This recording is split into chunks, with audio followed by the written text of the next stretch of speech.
My name is Gary Abrahams and I'm the writer and director of Thérèse Raquin. I read Emile Zola's novel, Thérèse Raquin, many years ago, and I really loved it as a story. And my company, Dirty Pretty Theatre, we often focus on adaptations.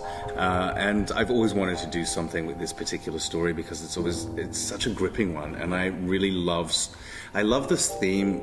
Stories that explore characters who are forced into lives not of their choosing. And you have this wonderful character of Thérèse, who as a young girl was abandoned by her father. She was just dropped on the doorstep of her aunt, and so she grew up and she was forced into this life of servitude, and she was forced to marry her first cousin, who she's not attracted to at all.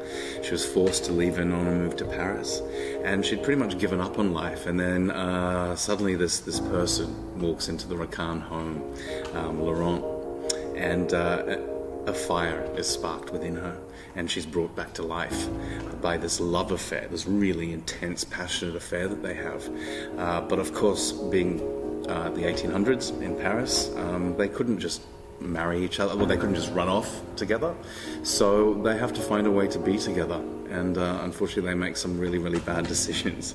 It's really, really exciting to get the show up a second time in Australia. I think often we have an extraordinary wealth of talent in this country of theatre artists and many, many brilliant playwrights and directors, but often plays get up once and they have a 3 or 4 week season and then they just kind of disappear into the ether. So it's a real privilege and honour to get a chance to return, and not only to return with a season, but to actually take it across Australia and to some really extraordinary theatres and towns and cities across Australia, and to share our work with a wider audience is incredibly exciting. Beautiful costumes, extraordinary performances, a classical text, beautiful music.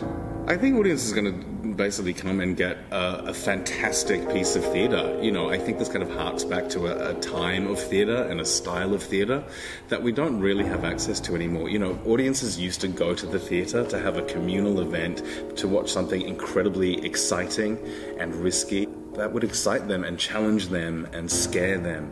And I think that's what they're going to get. They're going to get a great night out at the theatre.